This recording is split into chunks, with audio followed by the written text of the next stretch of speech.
Zeelanding is een nieuw festival voor theater, dans en muziek in de oude Philipsfabriek in Terneuzen. Wat kunnen mensen verwachten als ze hier langskomen? Rauw, radicaal en poëtisch theater dat echt mensen meeneemt in de nieuwe wereld. Je zegt radicaal theater, wat moet je daarbij voorstellen? Nou, het is theater dat je echt aan het denken zet.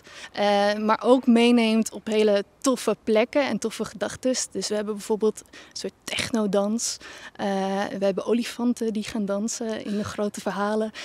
Dus er wordt echt overal mee naartoe genomen. Hoe is het idee voor zo'n festival ontstaan? Nou, ik organiseer het samen met mijn zusje, Julia. En wij hebben beide gestudeerd in theater. Maar we komen uit Axel. En tot nu toe hebben we eigenlijk nog niet echt iets kunnen doen in de streek. En toen dachten we, waarom starten we niet zelf een festival, een platform waarin we dat kunnen doen? Moet je per se van kunst houden als je langs wil komen?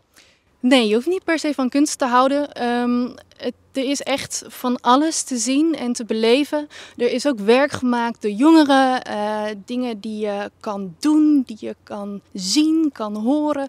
Dus kom vooral kijken en we geven je een hele mooie dag. Ja, en want het is natuurlijk, er zitten heel veel verschillende kunstenaars hier ook. Er wordt van alles hier gedaan. Proberen die er ook een beetje een plekje in de programmering te vinden of werkt het niet zo? Nou, natuurlijk, de Philipsfabriek is nu ook broedplaats Nessen. Een plek waar kunstenaars echt hun werk kunnen maken.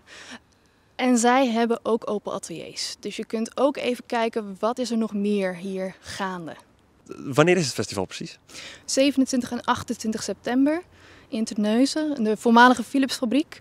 Sommige mensen kennen dat niet, maar aan de Haarmanweg.